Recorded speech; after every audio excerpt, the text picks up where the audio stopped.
I wish I had not waited 14 years. Somebody said if you want to lose something, lose money.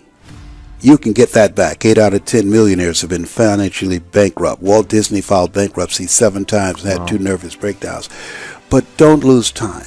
There were 14 years I sat on the sideline. 14 years I said, I don't have an investor in me like Tony Robbins. 14 years that said, I don't have an MBA or a PhD, and I can't compete with these guys. I have the complexion of rejection. 14 years I silenced myself. Wow. And so I regret that, because there are some people that maybe if they'd heard my voice, they would not have turned to drugs. If they'd heard my voice, their lives would have taken a different direction. And I can't get those 14 years back.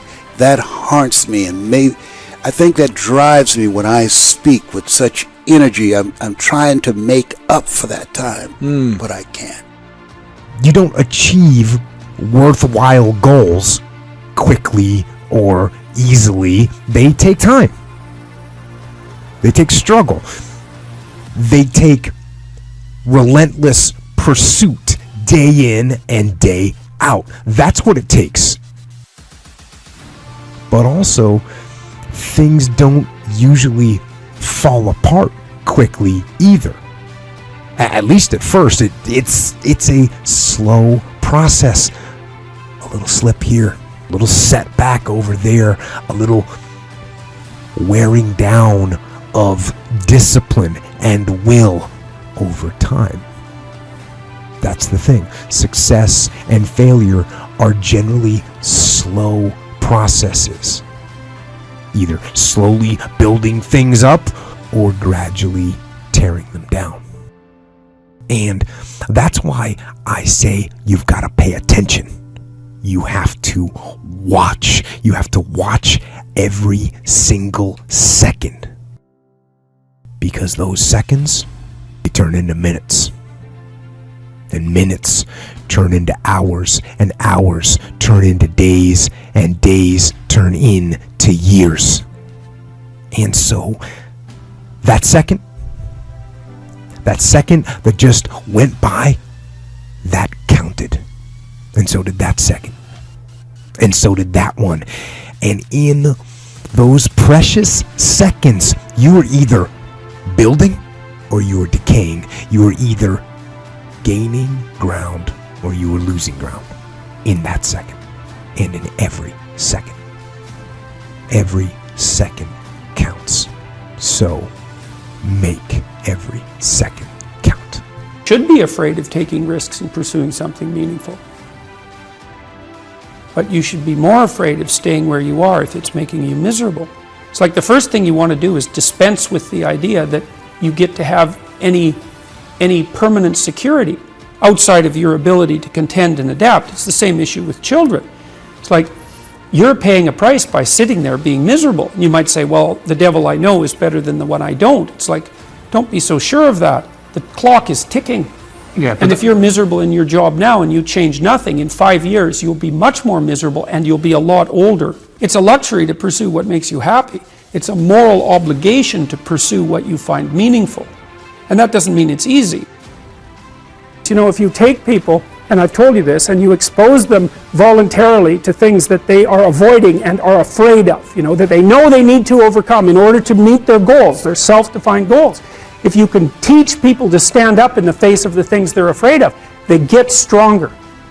And you don't know what the upper limits to that are, because you might ask yourself, like, if for 10 years, if you didn't avoid doing what you knew you needed to do, by your own definitions, right, within the value structure that you've created, to the degree that you've done that, what would you be like?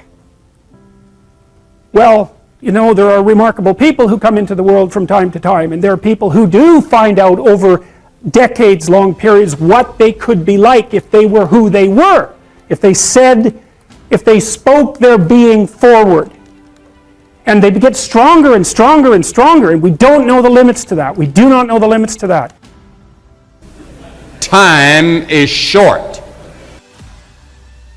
What is your life?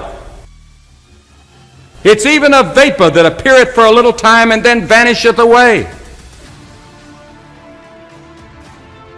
If someone had told me when I was 20 years old that life was very short and would pass just like that, I wouldn't have believed it.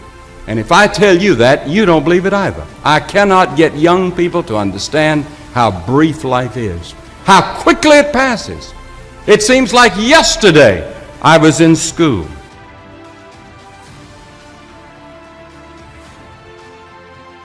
Every one of us here has been given the same amount of time in a day. 1,440 minutes a day, 168 hours per week.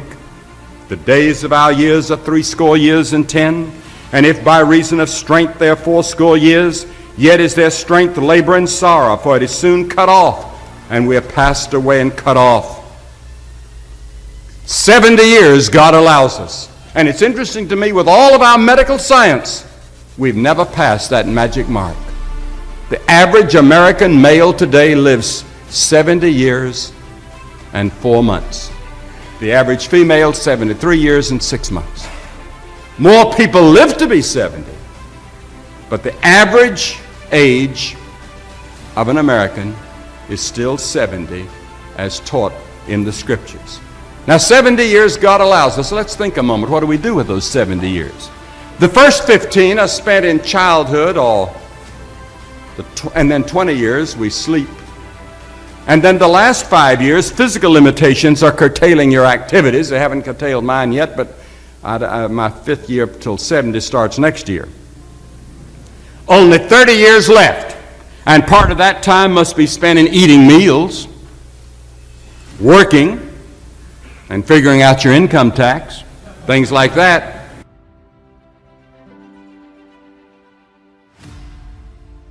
Now is the accepted time. The things we ought to do, the classes we ought to take, the books we ought to read, do it now.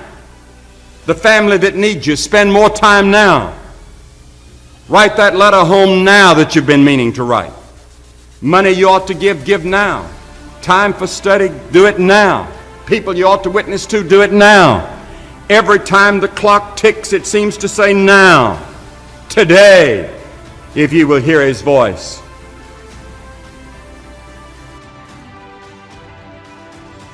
There is the category of problems in life, and it ain't going anywhere. And so the question is, can you deal with the whole category at the same time?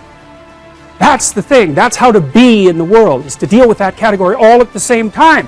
And so how did human beings, what did they come up with as a solution? And that's so cool too, because the solution they come up with not only was the heroism that allows you to approach what you're terrified by and what you find offensive and to learn from it, but also the idea of sacrifice, and that was played out by cultures everywhere, including human sacrifice. And you think, what the hell was up with those crazy bastards so long ago? They were sacrificing to gods all the time. What kind of clueless behavior was that? Burn something and please God. Burn something valuable and please God. It's like, what was with them? What were they thinking? Well, they weren't stupid, those people. If they were stupid, we wouldn't be here. They were not stupid, and believe me, they lived under a lot harsher conditions than we do. So those were some tough people, man.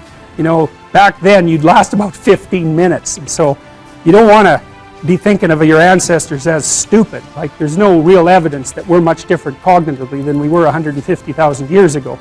So anyways, sacrifice. What does that mean, sacrifice? Well, it's a discovery, man. It's the discovery of the future.